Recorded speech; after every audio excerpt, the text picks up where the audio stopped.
सुप्रभात बच्चों, आज हम आपकी पाठ्य पुस्तक हिंदी के पाठ 4 का अध्ययन करेंगे, जिसका शीर्षक है शब्द रचना संधि। तो चलिए पाठ को पढ़ते हैं और जानते हैं कि शब्दों की रचना हम संधि के माध्यम से किस प्रकार से करते हैं। पाठ 4, शब्द रचना संधि। हिंदी में नवीन शब्दों की रचना 4 तत्वों की सहायता से की जाती है: संधि, उपसर्ग, प्रत्यय और समास। जब भी हम हिंदी में नए नए शब्दों की रचना करते हैं तो हम 4 प्रकार से करते हैं। या तो हम संधि के द्वारा करते हैं, उपसर्ग के द्वारा करते हैं, प्रत्यय के द्वारा करते हैं या फिर समास के द्वारा करते हैं। तो हम यहाँ पर पढ़ने जा रहे हैं कि हम शब्दों की रचना संधि के माध्यम से किस प्रकार से करते हैं और संधि क्या होती है। संधि दो समीप स्थित वर्णों के योग को संधि कहते हैं। संधि किए हुए शब्दों को अलग अलग दिखाने की प्रक्रिया को संधि विच्छेद कहते हैं। संधि का अर्थ होता है मेल। संधि के अंतर्गत दो शब्दों को मिलाकर नए शब्द की रचना की जाती है, जिसकी प्रक्रिया आगे विस्तार से बताई जा रही है। तो संधि का अर्थ होता है मेल। जब भी हम तो वर्णों को मिला देते हैं और एक दोनों, मान लो हमने 2 शब्द लिए और दोनों शब्दों के पहले वाला जो हम शब्द लेंगे उसके अंतिम वर्ण को और दूसरे वाला जो शब्द लेंगे उसके प्रारंभिक वर्ण को जब हम मिला देंगे और एक नया शब्द बनेगा तो वो होगी संधि। संधि में हमेशा वर्णों का मेल होता है। तो ये नए शब्द बनाने का एक व्याकरण में, एक हिंदी व्याकरण में एक तरीका होता है। इस प्रकार से हम बहुत सारे नए शब्दों की रचना करते हैं। तो अब हम जानेंगे कि किस प्रकार से हम नए नए शब्द बना सकते हैं संधि के माध्यम से। और जब हम संधि किए गए शब्द को जब अलग करते हैं तो उस जो तरीका होता है, वो हमारा जो करने का जो प्रक्रिया होती है, उसे हम संधि विच्छेद करते हैं, यानी कि शब्दों को अलग अलग करना। तो यहाँ पर संधि के मुख्यतः जो 3 भेद माने जाते हैं, पहला है स्वर संधि, दूसरा है व्यंजन संधि और तीसरा है विसर्ग संधि। ये हमने जान ही लिया कि संधि का अर्थ क्या है, मेल है। तब भी जब भी 2 शब्दों को मिलाकर नए शब्द की रचना की जाए और वो जो मेल है वर्णों के माध्यम से हो तो वो संधि होगा। तो सबसे पहले स्वर संधि, जो पहला भेद है संधि का, उसके बारे में जानते हैं। 2 स्वरों के आपस में मिलने से उत्पन्न विकार को स्वर संधि कहते हैं। जब भी 2 स्वर आपस में मिले और उनके कारण जो परिवर्तन आता है वो स्वर संधि कहलाता है। नाम से स्पष्ट है कि स्वरों का मेल होगा। तो स्वर संधि के 5 भेद होते हैं। कौन कौन से होते हैं? दीर्घ संधि, गुण संधि, यण संधि, वृद्धि संधि और अयाति संधि। ये 5 भेद हैं। सबसे पहले हम दीर्घ संधि के बारे में पढ़ रहे हैं। जब ह्रस्व या दीर्घ अ, ई, उ, री के बाद फिर से वही अक्षर आए तो दोनों के स्थान पर दीर्घ स्वर बन जाता है। जब कोई भी अ, ई, उ, री, ये तो हमारी ह्रस्व स्वर है और इनके जैसे ही जब दीर्घ स्वर आते हैं, जैसे अ, ई, उ और री, उ और री, इनके जैसे ही कोई और स्वर आ जाए तो दोनों को जब हम दोनों वर्णों को मिला देंगे, उनके हम स्थान पर हमेशा दीर्घ वर्ण बनेगा। जैसे अगर हम अ और आ को मिलाए तो आ बनेगा, ई और ई को मिलाए ई बनेगा, उ और उ को मिलाए उ बनेगा, री और री को मिलाए री बनेगा। तो यानी कि हमेशा चाहे लघु पहले आए, पहले छोटा वाला वर्ण आए या बाद में बड़ा वाला वर्ण आए, या फिर पहले बड़ा वाला वर्ण आए और फिर छोटा वर्ण आए, दोनों छोटे आए या दोनों बड़े आए, हमेशा बनेगा दीर्घ ही। तो चलिए उदाहरणों के माध्यम से जानते हैं इस बात को। अ जमा अ, चर जमा अचर चराचर, अ जमा अ बराबर आ, धर्म जमा आत्मा धर्मात्मा, आ जमा अ बराबर आ, रेखा जमा अंकित रेखांकित, आ जमा आ बराबर आ, विद्या जमा आल्य विद्यालय। तो हमने यहाँ पर देखा कि कई बार पहले ह्रस्व स्वर आ रहे हैं और फिर दीर्घ आ रहे हैं, और कई बार पहले दीर्घ आ रहे हैं और फिर ह्रस्व आ रहे हैं, लेकिन बन रहा हमेशा दीर्घ स्वर ही है। ऐसा ही होता है दीर्घ संधि के अंतर्गत।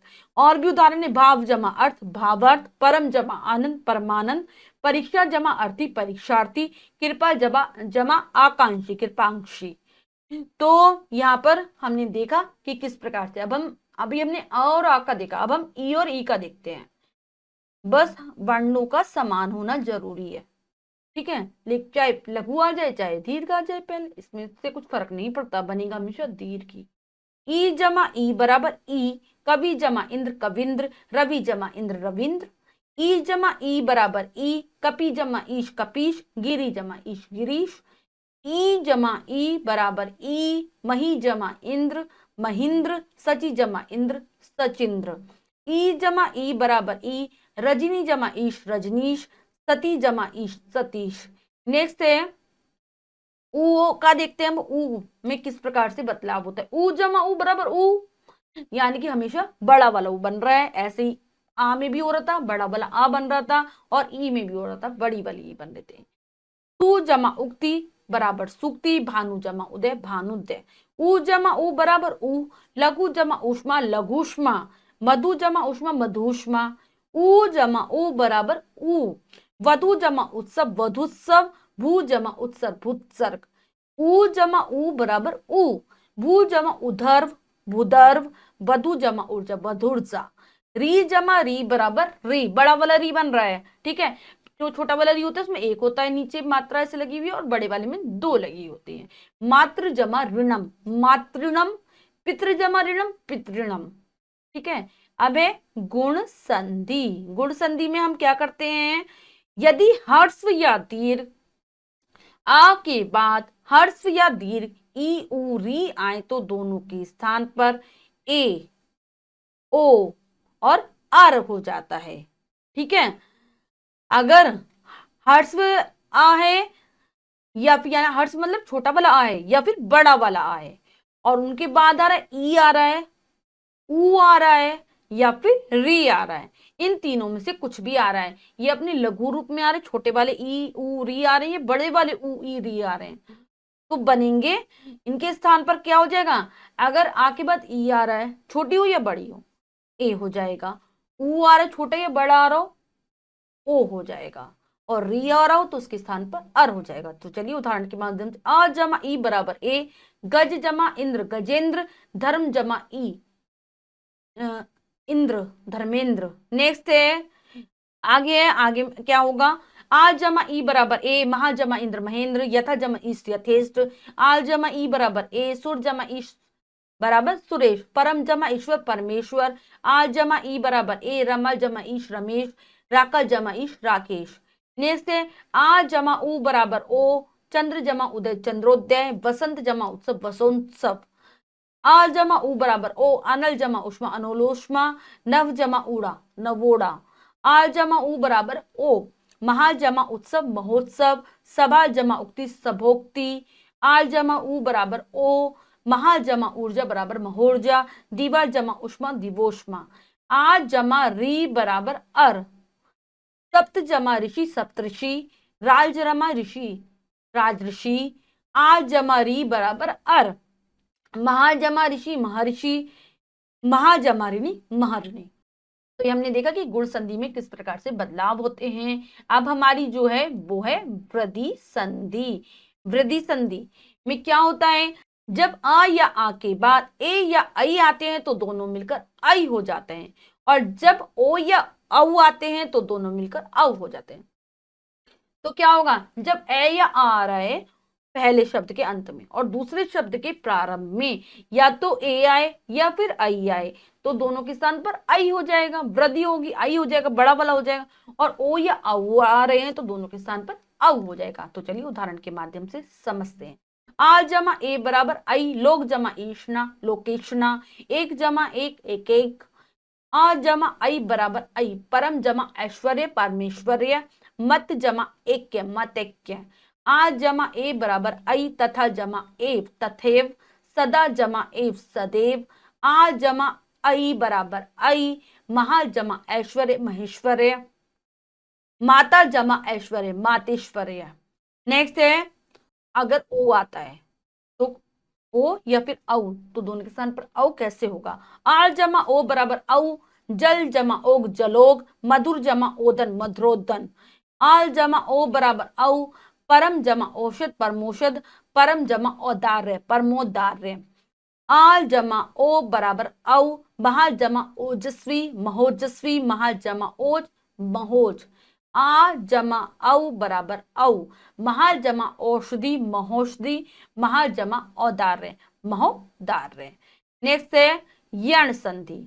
यण संधि, यण संधि में कैसे बदलाव होता है चलिए जानते हैं। जब हर्ष या दीर्घ ई उ री और री के बाद कोई असमान स्वर आए तब ई उ री के स्थान पर क्रमशः य व र ल हो जाता है।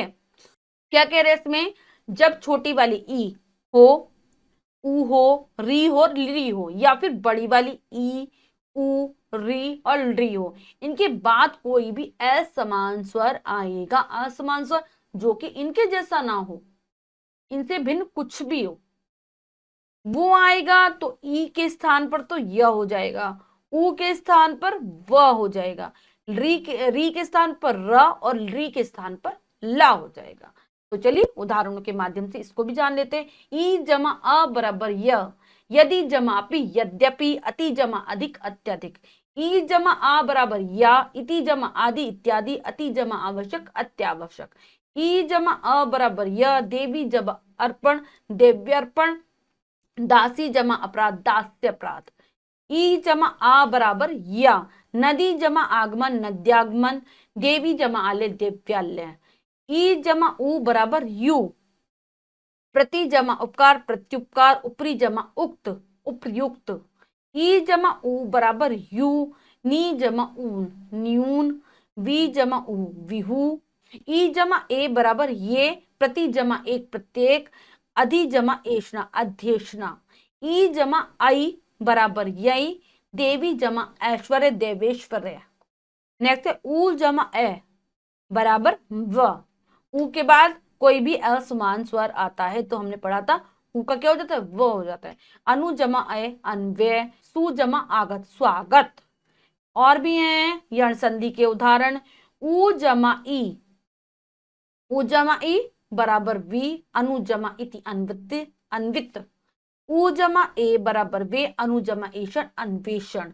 री जमा ए बराबर र, पितृ जमा पितरी जमा अर्थ पितरथ। री जमा आ बराबर रा, मातृ जमा आनंद मात्रानंद। री जमा आ बराबर ला, री जमा आकृति लाकृति। नेक्स्ट है अयाधि संधि। अयाधि संधि में क्या बदलाव होते हैं जानते हैं। यदि ए आई ओ औ के पश्चात कोई भी भिन्न स्वर आए तो उनके स्थान पर आए आए अव और आव हो जाता है। हमारे जो प्रारंभिक शब्द है उनके अंत में ए आए आई आए और औ आए, इनके बाद कोई भी आए तो उनमें चेंज होगा, क्या होगा, आए हो जाएगा, आए हो जाएगा, आव हो जाएगा और आव हो जाएगा। तो चलिए कैसे देखते हैं। ए जमा अ बराबर आए, नी जमा अन नयन, आई जमा अ बराबर आए, गई जमा अन गायन। ओ जमा ई बराबर अवि, ओ जमा इत्र पवित्र। ओ औ जमा ई बराबर आवी, नाव जमा इक नाविक। औ जमा उ आवु, भव जमा उक भावुक। तो ये थी अयाधि संधि जिनमें इस प्रकार से बदलाव होते हैं। नेक्स्ट है हमारा जो अगला भाग है संधि का, वो है व्यंजन संधि। किसी व्यंजन के बाद व्यंजन या स्वर आने से व्यंजन में जो विकार या परिवर्तन होता है उसे व्यंजन संधि कहते हैं। व्यंजन संधि निम्नलिखित 3 प्रकार की होती है। व्यंजन आए, पहले जो प्रारंभिक जो शब्द, 2 शब्द हम ले रहे हैं, प्रारंभिक शब्द के अंत में कोई व्यंजन हो और उसके बाद जो शब्द आ रहा है उसमें कोई भी व्यंजन हो या फिर स्वर हो, उनके कारण जो बदलाव होता है, जो अंतर आता है, उसे व्यंजन संधि कहते हैं। ये 3 प्रकार की है। व्यंजन का स्वर से मेल, व्यंजन का व्यंजन से मेल, स्वर का व्यंजन से मेल। तो चलिए पढ़ते हैं कौन कौन से, जैसे वाक जमा ईश वागीश, उत जमा चारण उच्चारण, परि जमा नाम परिणाम। तो हम देख रहे हैं पहले वाले में अंतिम वर्ण व्यंजन है और अगले वाले में स्वर आ रहा है, दूसरे शब्द के प्रारंभिक वर्ण स्वर है, तो दोनों मिला रहे हैं तो का और ई मिल रहे हैं तो ग बन रहा है, वागीश हो गया। व्यंजन का व्यंजन से मेल, उत जमा चारण उच्चारण, क्या है अंत में त रहे और उस वाले में अगले वाले शब्द में च रहे, दोनों को मिला रहे हैं तो दोनों च बन रहे हैं, उच्चारण हो गया। और अगला है स्वर का व्यंजन से मेल, जैसे पहले में क्या है परि जमा नाम, परि में प्रारंभिक जो शब्द है उसका अंतिम वर्ण क्या है? ई, जो कि स्वर है, और फिर नाम, ना, जो व्यंजन है, और दोनों को मिला रहे हैं तो परिणाम, परिणाम हो गया। व्यंजन संधि के नियम। व्यंजन संधि के प्रमुख नियम तथा उदाहरण नीचे दिए गए हैं। यदि किसी वर्ग के प्रथम व्यंजन क, च, ट, त, प के बाद किसी वर्ग का पांचवा व्यंजन अंग, याण, न, मा आए तो प्रथम व्यंजन के स्थान पर उसी वर्ग का पांचवा व्यंजन हो जाता है। क्या हो जाता है कि अगर किसी भी वर्ग के, हमारे हिंदी में जो वर्ग होते हैं व्यंजनों में, हमने 5 वर्ग बताए थे, कवक, चवक, टवक, तबक, पबर। इनमें अगर कोई भी पहला वर्ण आ रहा है पहले शब्द में, और दूसरे शब्द में उसी वर्ग का पांचवा व्यंजन आ रहा है, तो क्या हो रहा है, दोनों के स्थान पर क्या हो जाएगा, प्रथम व्यंजन के स्थान पर उसी वर्ग का पांचवा व्यंजन ही, जगह पांचवे में ही बदल जाएगा वो।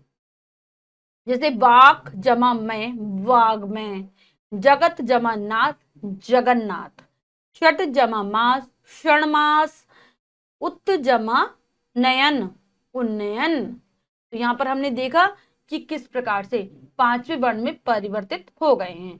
यदि किसी वर्ग के प्रथम व्यंजन का मेल किसी स्वर अथवा अंतस्थ व्यंजन य, र, ल, व से हो तो प्रथम व्यंजन अपने ही वर्ग के तीसरे व्यंजन में परिवर्तित हो जाता है।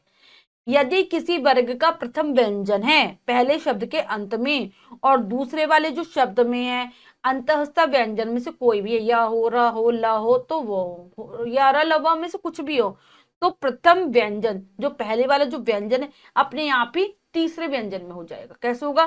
का जमा अ बराबर ग, वाक जमा दान, वागदान। तो हमने क्या देख रहे हैं, हम ये का आया है पहले, तो फिर उसके बाद क्या है, आया है। ठीक है, तो यहां पर हमें ये बात भी ध्यान देनी, अंतस्थ व्यंजन के साथ कोई भी स्वर भी आ रहा है तो भी वो अपने तीसरे वर्ण में ही परिवर्तित होगा। जैसे काया प्रथम वर्ण है और आ स्वर है, इन दोनों को मिलाकर तीसरा वर्ण बन गया ग, और हमारा वाक जमा दान, वागदान हो गया। क जमा ई बराबर ग, वाक जमा ईश, वागीश। ट जमा अ अंगा, षट जमा आनंद, षडानंद। त जमा अ बराबर द, तत् जमा अनुसार, तद अनुसार। ऐसे ही यदि त या द के बाद ल या न हो तो त या द का ल या न हो जाता है। कि अगर पहले शब्द के अंत में ता आ रहा है या दा आ रहा है, और अगला वाला जो शब्द उसमें ला आ रहा है या फिर ना आ रहा है, तो दोनों के स्थान पर ला और ना ही हो जाएगा। जैसे उत जमा लेख, उल्लेख। तत् जमा लीन, तल्लीन। जगत जमा नाथ, जगन्नाथ। उत जमा नयन, उन्नयन।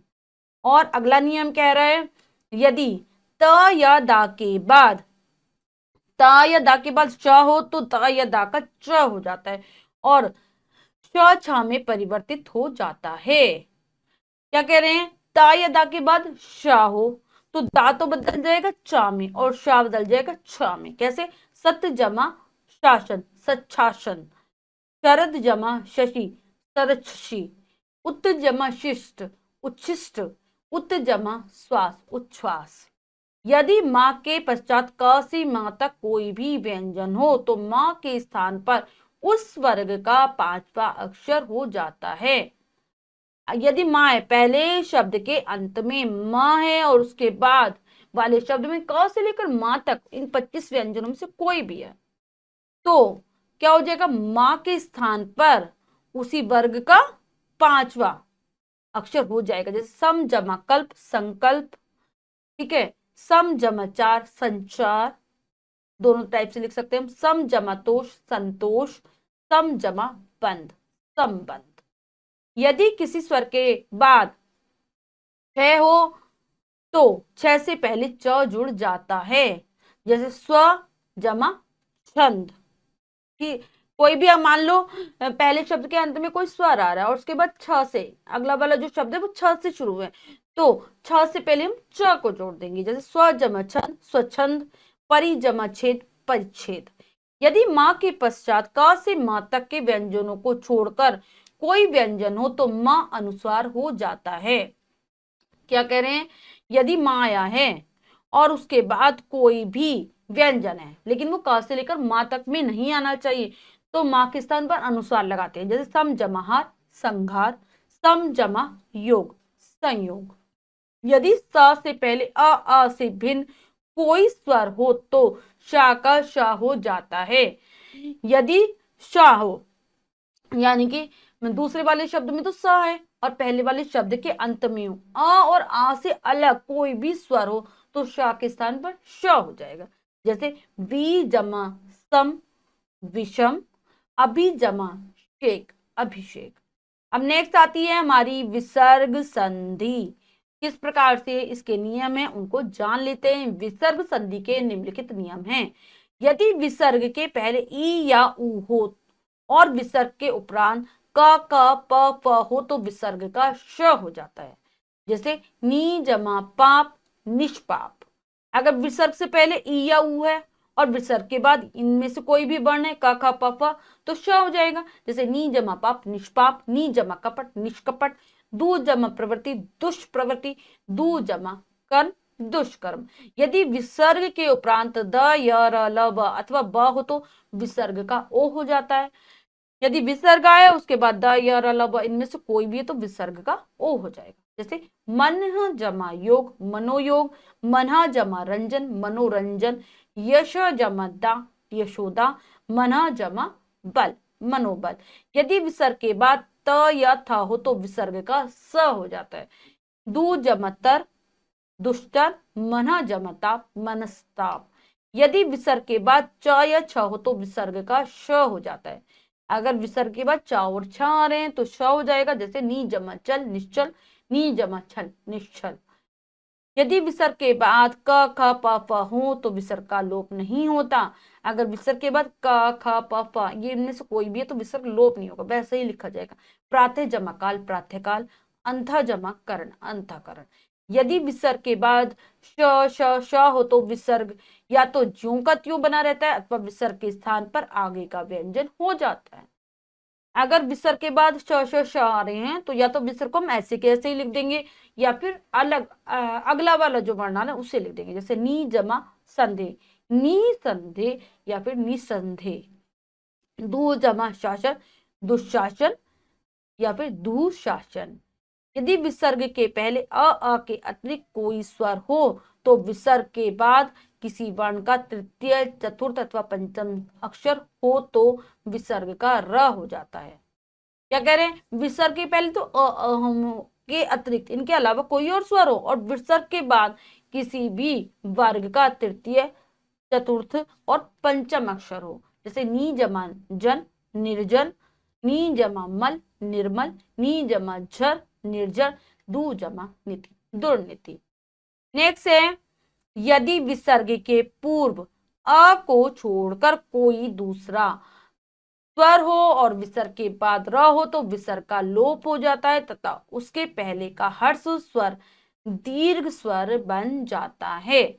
यदि विसर्ग के पूर्व अ को छोड़कर कोई दूसरा स्वर हो तो विसर्ग और विसर्ग के बाद र हो तो विसर्ग का तो लोप हो जाता है तथा उसके पहले का ह्रस्व स्वर दीर्घ स्वर बन जाता है। अच्छा, ये कह रहे हैं कि अगर विसर्ग से पहले तो आए और विसर्ग के बाद आ को छोड़कर कोई हो और विसर्ग के बाद र हो तो विसर्ग तो हट जाएगा, लोप हो जाएगा, गायब हो जाएगा। और जो विसर्ग से पहले वाला अक्षर यदि वो हर्ष में लिखा हुआ है तो वो दीर्घ में परिवर्तित हो जाएगा। जैसे नी जमा रस, नीरस, नी जमा रोग, निरोग। इसमें क्या हुआ, विसर्ग से पहले आ के अतिरिक्त कोई स्वर है तो विसर्ग यहाँ पे हट गया और जो नी छोटा वाला था वो बड़े में बदल गया, ऐसे ही निरोग में हुआ।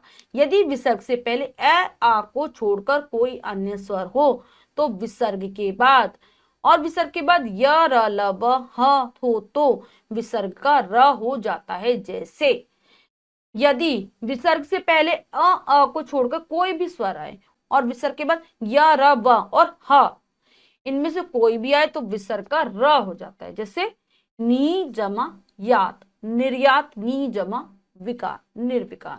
तो हम क्या देख रहे हैं, नी में विसर्ग से पहले आ या आ के अतिरिक्त है कोई वर्ण क्योंकि ई आ रहा है और फिर या है तो विसर्ग हट गया, उसके बदले र हो गया और वो चढ़ जाता है निर्यात, ऐसे नी विकार में हुआ है।